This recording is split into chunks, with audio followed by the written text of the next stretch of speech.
Good afternoon, ladies and gentlemen, and welcome to another Forged Alliance Forever cast. This one was recommended to me by somebody in this game. If I remember, I'll tell you at the end, so that's not a spoiler. I didn't watch it through, though. There's a lot of back and forth action. I was definitely surprised to the winner at the end. So, in more than one way, we have if oil play risky to our fly won't have lots of T1, T2. We have Captain Crimson over here going first Cybern inland. We also have more Cybern over here from the Mass Brewer. He's also a Mass Drinker. We have Haddock, the Fishmaster Flex, going first land, Aeon in the back. Get those juniors out faster. We've got Brutus V2, the Brazilian Lager. He's probably fine. It's that Diego guy who's always lagging. I do love you, Diego, but fucking Brazil. Oh my god. We have Calorix, the PL. I'm still calling him Calorie Flex. Calorie Flakes and Salty Seaman over here. Headed over here. Early commander not even bothering to get these rest of these things interesting. I'm surprised he didn't grab these two mechs before he moved over here. Obviously he knows what he's doing. I mean, he's got quite a bit more points than I do. We have Slick building up a little bit of a raiding force going first Cyber before he sends his out. We got Weed over here, not really doing raiding, but setting himself up to do what looks to be quite a large amount of spam with like good adjacencies. We have Power underscore, yeah. There we go, I have the music this time. First time I did this recording, I got like 3 minutes in. And I realized that there was no background music, and I was like, what the fuck is this lame ass shit? That's not good. So I had to restart it, because it's like, you know, like, it's really, really, really quiet, and like, if anybody gets like sick or nervous when we do the Zoom things, here we go. Here we go, enjoy. You can blame me if you want for puking on your screen, but I'm still not gonna reimburse you. Alright, over here we have Hades Doorman. Yeah, I thought that was a charted name the first time I heard it. But let's see how these guys are going to get on. I remember there's an early bomber coming over here somewhere, and I could not figure out for the life of me who it was. Kind of an abortive raid over here. Didn't really get much on. There was a striker in play to kill that hunter. There is a dead hunter over here. A dead something over there that didn't show up. Maybe it's below the threshold. And another dead hunter over there. No engineer kills for that. But we do have bombers coming out in response. Not getting that early drop here. Yeah, I'd like to see that drop on that forward engineer. And we do see that drop on that forward engineer. Taking that down early. There's a lot of Mantis, though, running in hot over here. Definitely that earlier aggro and the greater speed of the Mantis allowing them to be pushed into play a lot earlier. Going for that earlier land factory does set him up to be quite a bit weaker on the ground front. Problem is that he's going versus Cybern, and Cybern have just great T1 anti-air flak. I mean, they might not be the best at shooting down the air, but it's also great because you can also toggle it to ground fire. Not the greatest thing at ground fire, but at least it'll shoot. So, like, if you build a lot of them and you're trying to stop bombers, you can then turn them to the ground, and they'll probably be able to take out things like Nexus or, you know, just shoot into the, you know, they'll do something. They'll do something instead of being like, hey, man, I got all this crap, and that's not even good for nothing. We got Mr. Slick coming over here. He's going to skirt by this ACU, and this is not very pretty light on the ground. We got Auroras here. That's a problem, because if you want to get in close, we got a lot of hunters, actually. I didn't realize there's many hunters. Oh, the sound died out on this thing already? Oh, it was fine before, and now it's not. So we're just going to have to talk a lot. I don't know why the music went away. I don't know why the music would go away. I don't think the music is part of the replay, and I think it runs off my own computer. But what the hell do I know? If you know the answer to that, freaking, say something about it in the comments below. We got, this thing. Assault bot. Yeah, alright, whatever. And we got a mass pump. And another mass pump. This mass pump spam is really OP. We got Salty up here with this plasma cannon. Get in that forward position. If you could push forward and knock out this section over here, this gun is going to be in a pretty rough day, setting up a little bit of auto cannon gun defense here. But the thing is, auto cannon's not really that great. Like, if you mix a little bit of artillery in with your firepower, like, you may kill like 1 or 2 tanks as they notice it, but then when they chill back and they send the arty on attack and move forward, it's really just going to go down. No problem. Sitting over here, we got Haddock leading the scoreboard. Weed Whacker, actually. It's just, I thought they fixed this so that it doesn't show the reclaim, but it does. And, yeah, what do we got over here? We got Haddock sitting at about 2.1, 2.3. We got Salty at about 1.8. Hades Doorman, a little bit lower than Haddock. We got Power sitting around 1.8. I need to get back into the action here. We got Mass Brewer looking to cause some trouble here, but the problem is he's got a commander and these units. The problem is the units are not in as great position as they need to be, so he's not going to move those forward and waste them because they're just going to get killed, and this guy's not going to take enough damage before his reinforcements come into play. We do have a pretty light spam over here from Power. I'd like to see, yeah, he has denied this from the enemy, and I'd like to see this ACU moving up into making a more powerful underscore play for that area. Because right now, at the 6-minute mark, this ACU, very strong, very strong. He does not know that this guy's not really going for T1, T2. He's going to go for a T1, T3 air push, but you definitely want to have that ACU be a presence, because he's not really doing much of anything right now. Well, he's getting an upgrade. It looks like he's getting... That's going to be a gun, so we probably will see some push out of Power. But even still, I would have liked to see this ACU come up here. You can use these engineers to boost that upgrade speed considerably faster. We have some T2 PD over here from Salty fucking with this guy on his upgrade. That's nice. I don't know, he's pretty close to it. He's probably going to let it finish. But he's going to take quite a bit of damage. We'll see whether that is T2 or whether it is gun. I think it's going to be T2 based on what I remember seeing on this map. He does end up with a little bit of T2 point defense, whether or not he does have T2 land factors, and he does have T2 engineering. We have another run through from Slick, much more, oh, and I missed this one. It's up in the back of this base here. We got run-bys coming in the back. We got run-throughs coming over here. I don't know what this guy's doing over here, but it's not working for him. He looks like he's trying to ego whore or something, or this is not working. He's gone all into T2 mass, but he doesn't have any tanks, and these guys over here taking advantage of that situation, going to basically overrun him. Even if they don't kill him, if this stuff collapses here onto this position, this will all die, and then he will just be the lone commander, and he will not be in good stead. Grabbing a little bit of that is not going to be enough for him. The tanks are getting in and amongst the shield. Cerberus only has about the damage. Doesn't have his like He's not going to be able to stop that with what he's got there.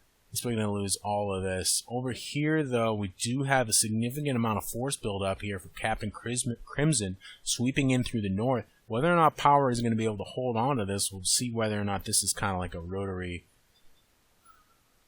whatever, you know what I mean? Where these guys push this guy off his plot. It may or may not be able to kill this guy with the T2 and the Cybern regen. It's looking pretty rough. We do... I think we had range here. We're still looking at T1, but there's a significant T1 tank reinforcements coming in here from V2. We do have Mantis pouring in through this position. We do have some PD. And if we can get these units up into here, this commander, oh, it was T2. So he's grabbing that power generator. If he could walk forward, maybe put a T2 PD here, he could stop all of this from coming in. But we really would have rather had one up here so we could have stopped this and grabbed all this. It's looking pretty rough. No, I cannot. Somebody wants me to do their windows tomorrow morning. Somerville. I can't remember Somerville. But, yeah, what are we doing here?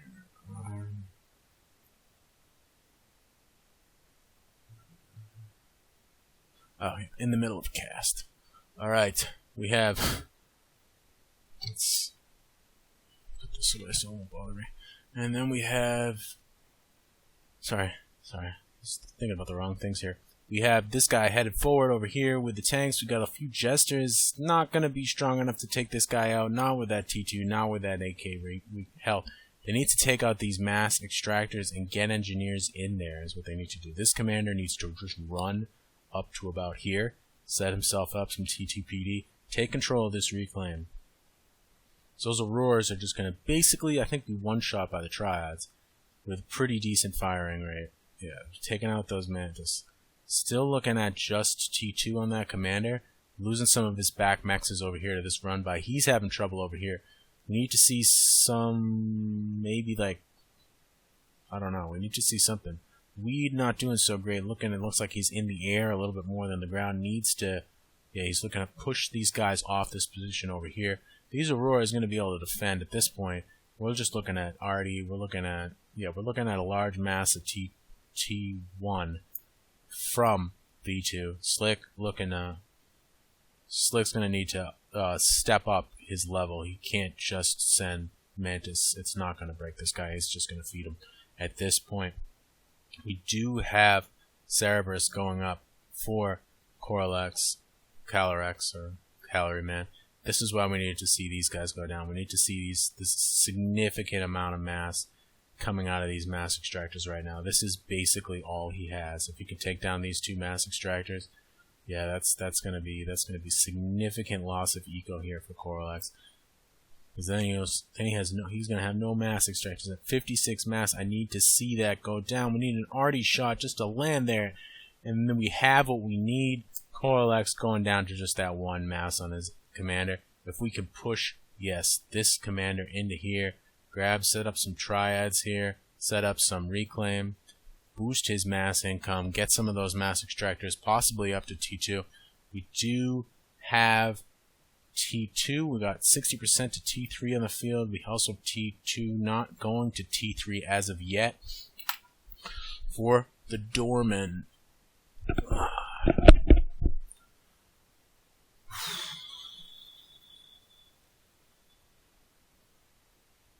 Maybe I can go to Somerville. If I go to Somerville really early and come back down, then maybe I can do something. I have to be really, really early. Alright. We've got Mantis coming in through here, grabbing this, getting some engineering kills, gonna knock out this mass extractor and this other one. But these are just T2 ones. It's kind of like ancillary territorial squabbles here.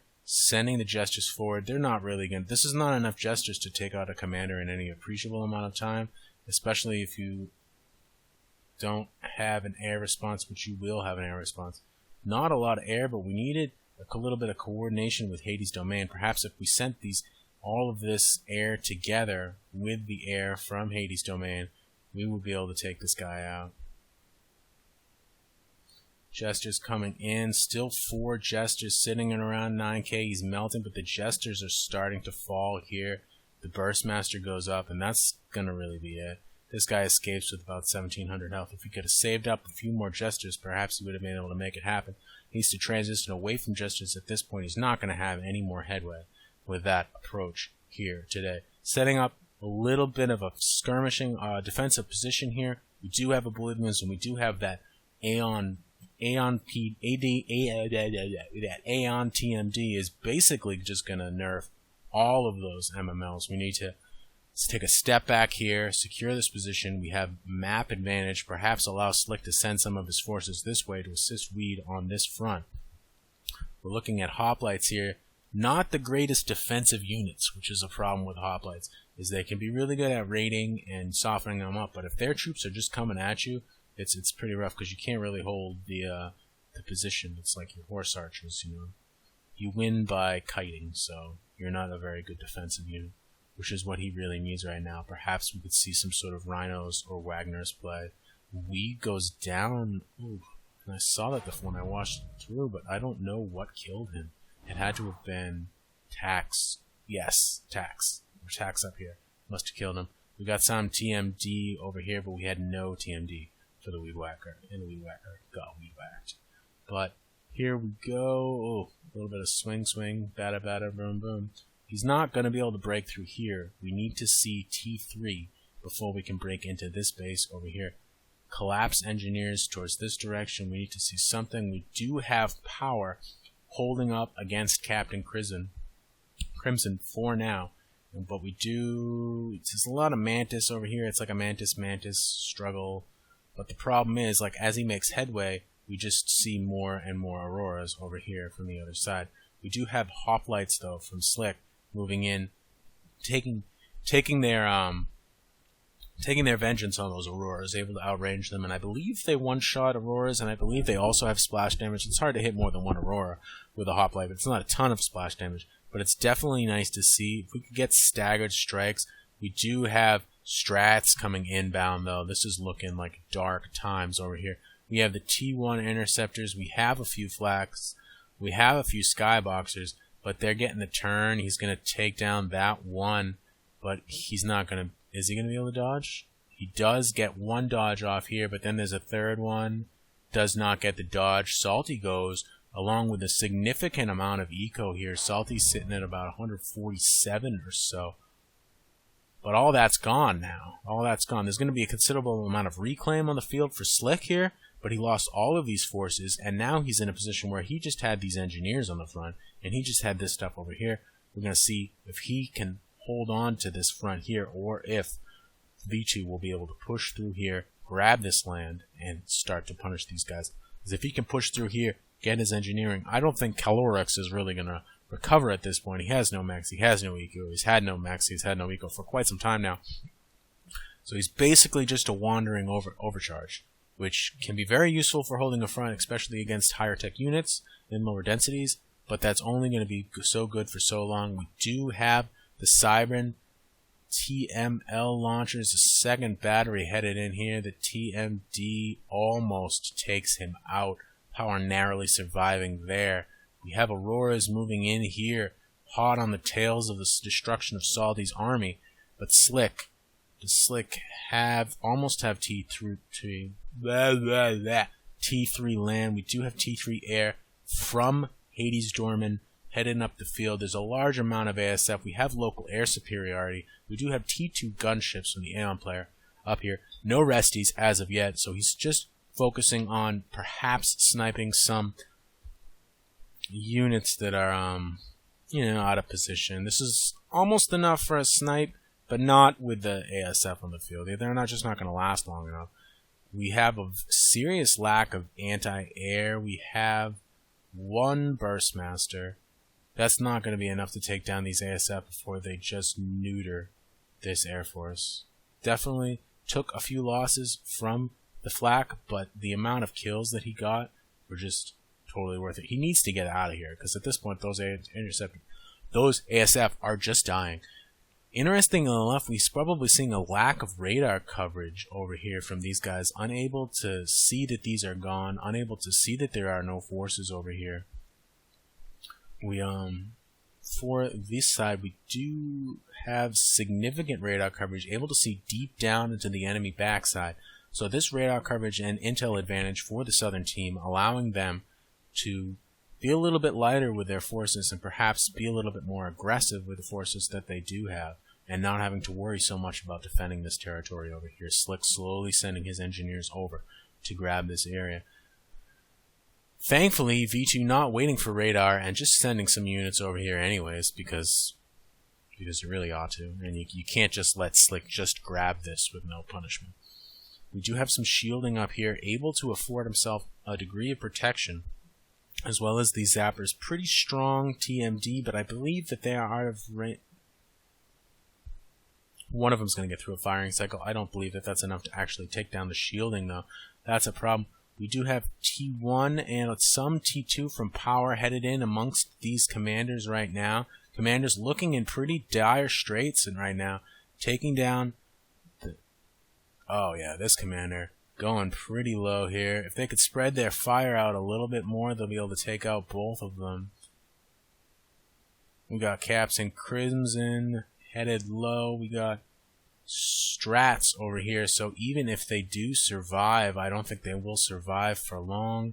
It looks like they're getting into the gap. We got a chain reaction kill, 2 commanders down on the north side. The swings are real. This guy dies over here, Mr. Salty, but these two commanders on the top side are also dead, allowing these units to now sweep in back into the air player, who's going to have trouble fielding. He's going to have trouble fielding, technologically equivalent ground forces in time to stop this offensive. Slick's still with a lot of Mantis on the field, but T2 coming out for power in large numbers is going to be able to cut through Auroras. Yeah, Pillars may not outrange Auroras, but they will wreck some face. They'll just get up in there and just tear them up. We have a lot of Auroras coming in here. The shield's finally breaking. We need to flicking back on. That's just not quite enough. We had a reactor malfunction in the top 4 Haddock. Something fishy about that. But we got strikers coming on down. A little bit of a desync, but at this point it's really over. Calyrex coming back from beyond the grave, but not quite really so much. I don't know what happened to him, but he ain't here. So definitely a close game either way. Could have gone either way. Could have been more aggressive on a lot of different places, but overall it was a pretty interesting game. I'd like to thank Slick for sending this in, and if you guys have any more replays that you would like me to cast, you can send me the replay ID. I mean, you can put it in the comments of any of my videos. I do check the comments. There's not a lot of them. It's not really hard for me to check them. You can send me a message on YouTube. If you catch me on FAF or on mobile, you're welcome to send me in. And yeah, just need the replay ID. That's all I need, as long as it's uncorrupted. Thanks for watching. If you guys enjoy this, hit the like button. I think it makes me more popular in the searches, and it definitely makes me feel better about myself. So there is that. Thanks for watching. You guys have a great day.